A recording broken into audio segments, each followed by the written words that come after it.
sorti le beurre du réfrigérateur pour qu'il soit bien ramolli? Oui, monsieur, c'est fait. Michel a fait plein de petits dessins amusants pour nous expliquer la recette. Alors, un bol mesureur, un saladier, un fouet.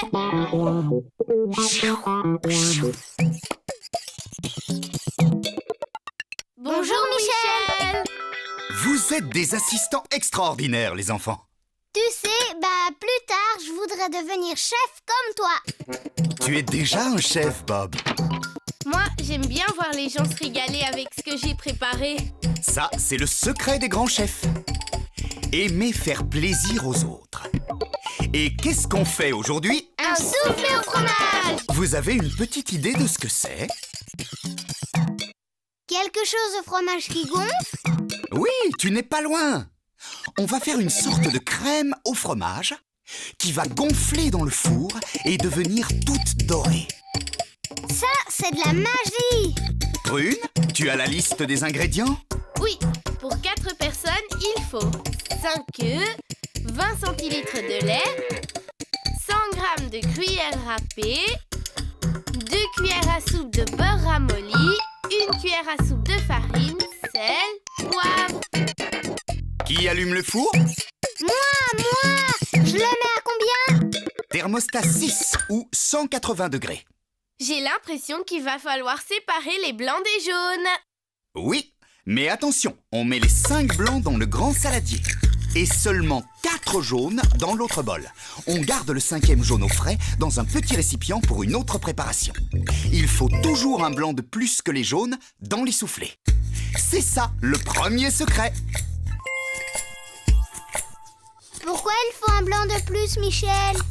Pour que le soufflé soit plus léger et gonfle mieux. On montera les blancs à la dernière minute. On va d'abord préparer la béchamel. C'est quoi? C'est une sauce qu'on fait avec de la farine. Est-ce que mes assistants sont prêts? Oui. Il nous faut une casserole. On règle sur feu moyen. On mesure 20 centilitres de lait qu'on verse dans la casserole.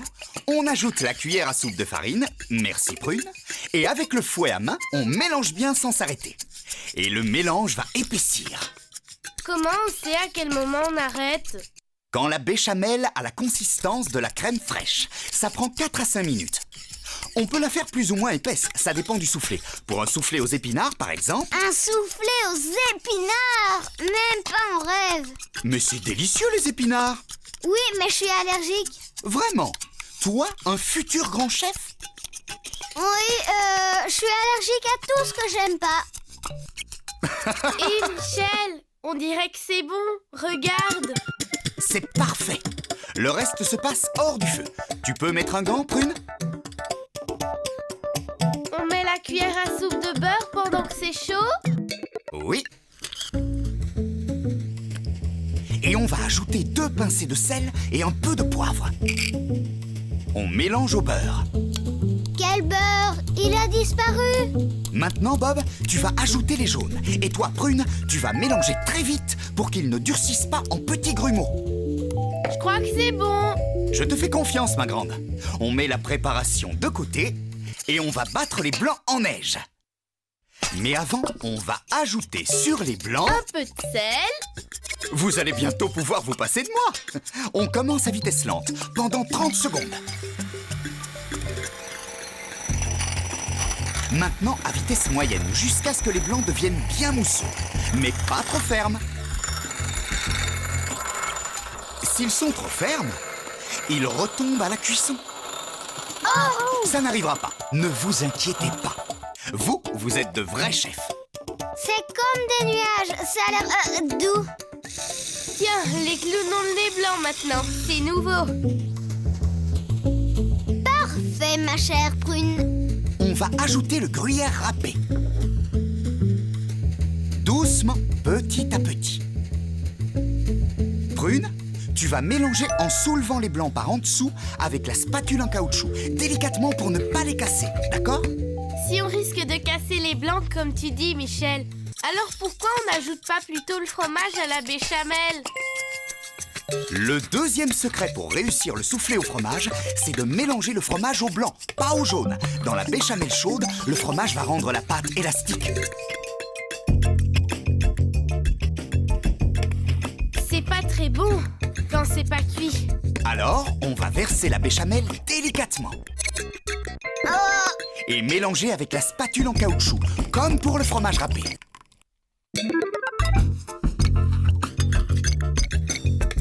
Voilà, c'est bien mélangé. Maintenant, il reste plus qu'à verser le tout dans un moule. Faudrait peut-être le beurrer quand même avant. Oui, on étale une cuillère à soupe de beurre ramolli dans un moule à souffler de 18 cm avec un pinceau alimentaire. C'est un pinceau qui se mange? Non, c'est juste un ustensile de cuisine. Insiste bien sur les côtés et le rebord intérieur. Parfait! Sinon, le soufflé ne gonflera pas régulièrement. On n'en a pas fait assez. C'est impeccable. Rappelez-vous que ça va gonfler. Il faut mieux que le moule ne soit seulement rempli qu'aux 3/4. Il n'y a plus qu'à le mettre dans le bas du four préchauffé. Plus que 20 minutes de patience sans ouvrir la porte. Sinon, qu'est-ce qui se passe? Sinon il va complètement retomber. Il ne va même pas monter. Oh! Voilà, c'est prêt les enfants. Et si on rappelait les 2 secrets d'un bon soufflé?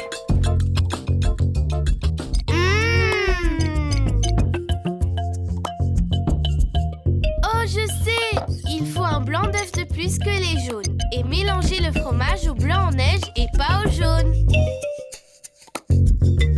Oh, c'est magique! Ça fond tout seul dans la bouche. Pas besoin de mâcher.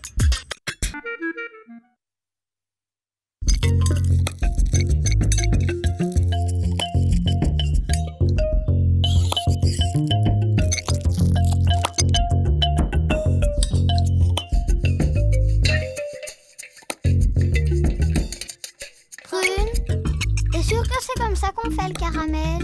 C'est Michel qui me l'a dit. Pour faire du caramel, il faut de l'eau. Bonjour les enfants. Qu'est-ce que vous bonjour. faites? T'as promis qu'aujourd'hui, on ferait des crèmes caramel. Alors, en t'attendant, on prépare le caramel. Ça ne va peut-être pas être très facile comme ça. Mais tu nous as dit qu'on faisait le caramel avec de l'eau. Oui, avec de l'eau et du sucre. Mais pas en mettant des bonbons dans l'eau froide. C'est malin. À cause de toi, j'ai plus un seul caramel maintenant. Ne t'inquiète pas, Bob. Il suffit de les laisser sécher et tu pourras les manger.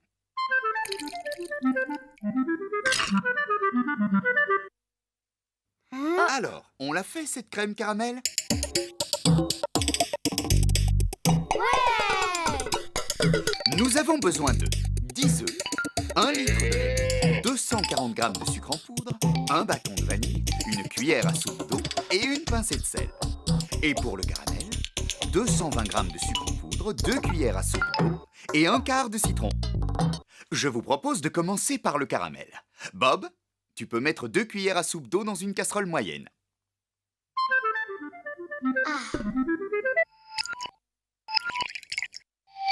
Et voilà Michel. Très bien. Maintenant, Prune, ajoute le sucre. 220 g de sucre, pas un de plus. Je verse tout dans la casserole. Oui. Plus un quart de jus de citron. Il n'y a plus qu'à faire chauffer pour transformer tout cela en caramel. Vous venez avec moi? J'ai mis la casserole à chauffer sur feu moyen. Le sucre va fondre, puis bouillir et se transformer en caramel. Oui, ça marche. Ça commence à brunir. Prune, tu peux m'apporter le moule à souffler, s'il te plaît? Merci. Et on verse le caramel dedans. Ça sent bon. Vous allez voir, pour l'instant, il est très chaud, mais dans un petit moment, il va durcir. Comme les bonbons. Ouais! Allez, si on fait la crème maintenant. Prune, j'ai besoin d'une grande casserole. Est-ce que tu peux me l'apporter? La voilà. Bien. Tu vas y mettre une cuillère à soupe d'eau, 1 litre de lait et un bâton de vanille. Tu l'ouvriras en deux, puis tu gratteras l'intérieur de la gousse pour répandre les graines dans le lait. C'est comme si c'était fait, chef. Hé, t'as vu le petit serpent séché? Où ça? Là. Approchez-la de votre nez, vous allez voir comme ça sent bon. Ça vient d'où, la vanille? On en produit dans plein de pays, mais on en trouve surtout à Madagascar.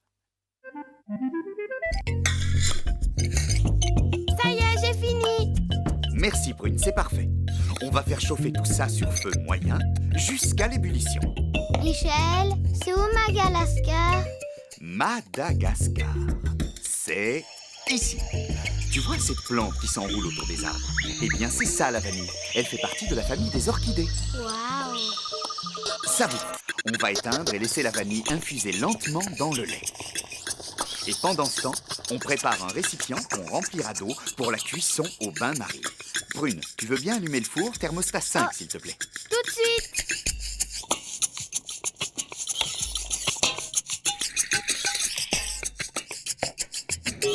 Et voilà. Bob, mon grand, tu veux bien casser 8 œufs entiers dans un saladier et ensuite rajouter 2 jaunes? Sûr.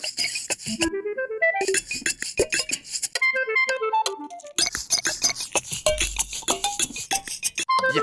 Maintenant, tu ajoutes 240 grammes de sucre. On va utiliser le batteur pour mélanger. Oh, s'il te plaît, je peux le faire? Non, c'est moi, parce que c'est moi qui ai commencé la crème. Alors c'est moi qui l'a fini.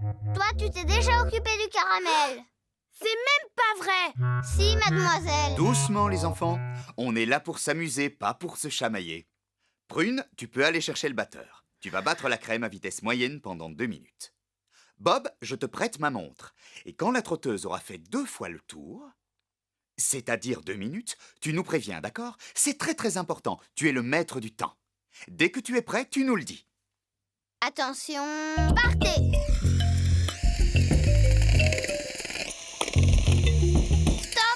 Parfait.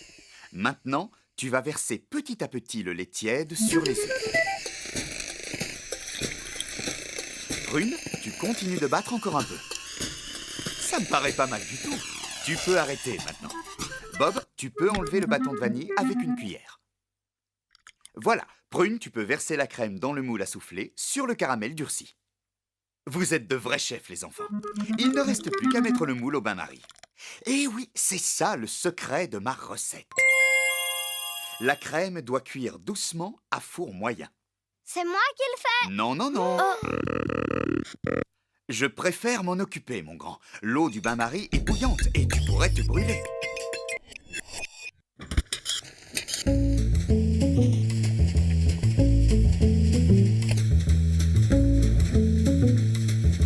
Et voilà, la crème caramel sera prête dans 1h25. C'est super long.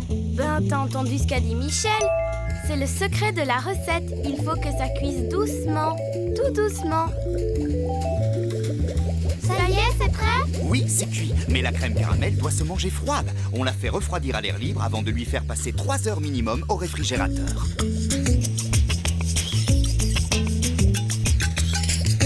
Voilà, c'est prêt. Pour ramollir le caramel et démouler plus facilement la crème, j'ai fait tremper le fond du moule 2 minutes dans un peu d'eau bouillante. Goûtez-moi cette petite merveille.